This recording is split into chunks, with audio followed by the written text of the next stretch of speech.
Hello and welcome back to 365 Days with mxmtoon. I'm Maia, a singer, songwriter, video maker, Oakland native, and a Pokemon master. I'm also a huge fan of history. I love untold stories, gross facts, hidden secrets, anything weird, dark, and funky from the past. Each day I'm going to share one of my favorite deep cuts with you, so let's take a look at today's stories. It's 365 with mxmtoon. New facts every day, so don't leave too soon. I'm gonna teach you stuff, no it won't be tough. Gonna go a year till you've had enough. It's 365 mxmtoon. Today, in 2016, Pokémon Go was released. Developed by the video game company Niantic, the game grossed over $100 million in 20 days, breaking records for gaming apps everywhere. That summer, everyone was on their phones, tracking down the nearest Pikachu or Dragonite and trying to catch them all. If you're not still logging in on a regular basis, swiping Pokestops at relevant monuments, and tossing Pokeballs at every last Pidgey that crosses your path, you might be surprised that Pokemon Go is actually still a really popular app. At its peak during the summer in 2016, Pokemon Go drew in over 250 million people per month, but now about 72 million people play each month. And honestly, that's still pretty good. For comparison, about 92 million people use TikTok each month. When the game was first released, it was pretty glitchy. The servers were perpetually overwhelmed with the sheer number of players online at any given time. And now the game is much more playable, and tons of new features have been added, like trading, battling, and research quests. Catching Pokemon in real life is cool, but what made Pokemon Go so successful is that it was one of the first augmented reality games to earn mainstream adoption. Augmented reality is kind of like a lesser version of virtual reality. For example, if you use a TikTok effect that makes your face look like a cartoon, you're using AR. Or if you're buying a chair online and the website lets you use your phone camera to see what the chair would look like in your own living room, that's AR too. These features combine the real world and the virtual world in a way that isn't quite as immersive as wearing a VR headset, for example, but they still complement the way that we interact with technology. In Pokemon Go, the AR technology means that you can encounter Pokemon in your surroundings. So if you're at the park, an Oddish might appear, and you can see how it would look beneath a tree or on top of a log. Pokemon Go was also boundary breaking in that it's designed to bring people together in real life. Now, one of the main features in the game is raid battles. A powerful legendary Pokemon like Mewtwo or Moltres will appear at a gym, and even if you're the strongest Pokemon player in the world, it's literally not possible to beat the legendary raid boss without help from friends. People use apps like Discord to coordinate with other players in their area and then meet up at the gym location to battle. A lot of people actually make real friends through running into the same people at raids, or sometimes people just kind of tap their phones together, not talking, but you know the drill. To each their own.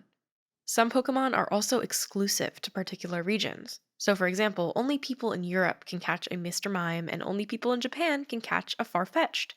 I'm not sure if anyone would go to Europe solely for a Pokemon, and if they did, good for them, honestly, but it's still a fun perk to encounter new creatures in different parts of the world. Of course, when it comes to augmented reality, you gotta be careful. When Pokemon Go first came out, there was a lot of collective concern about distracted pedestrians accidentally walking into traffic. But that's more on the user themselves, too. Pay attention to their surroundings. And still, Pokemon Go has led people into some really strange experiences. In the first week of the game's release, a teenager in Wyoming wanted to find a water Pokemon, so she went down to a nearby river. Pretty reasonable, right? Water Pokemon actually do tend to appear more frequently near bodies of water, but down by the river, she found a floating body. She exited the game, called 911, and never did get that Pokemon, but she did help solve a mystery. Most Pokemon Go experiences aren't quite that intense, and especially as the summer weather arrives, it's still pretty fun to walk around and see what Pokemon might appear. Now, let's talk about music. Today in 2020, the Dalai Lama released the album Inner World, a collection of Buddhist mantras and prayers set to music. This record honored the 85th birthday of the Dalai Lama, the highest spiritual leader of Tibet. Proceeds from the album benefited the Mind and Life Institute and the Social, Emotional, and Ethical Learning Program, an educational initiative that the Dalai Lama developed with Emory University. This wasn't the first time that a major religious icon released an album.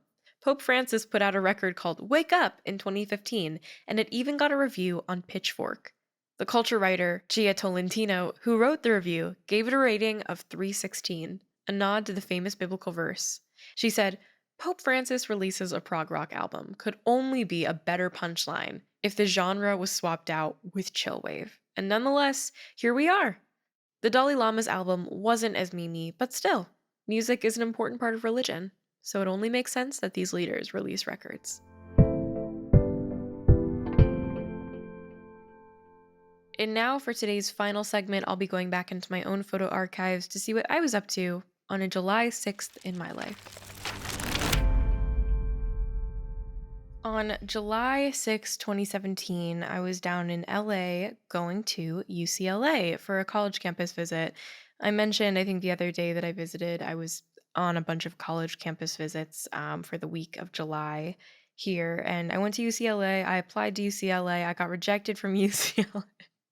But I remember being like pretty blown away at just being able to see the campus for the first time, given that so many movies have been shot on the campus that I've watched and I love very dearly.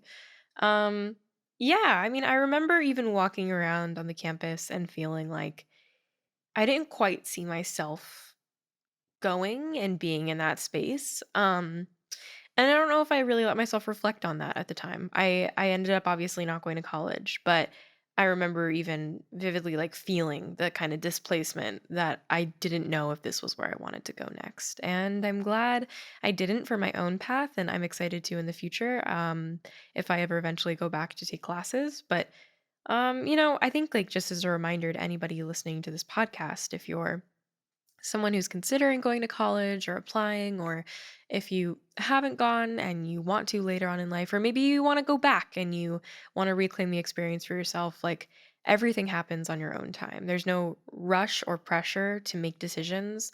I know that sometimes external forces make us feel like there is some sort of timeline that we need to follow and there's a right way to do something, but that's just not true.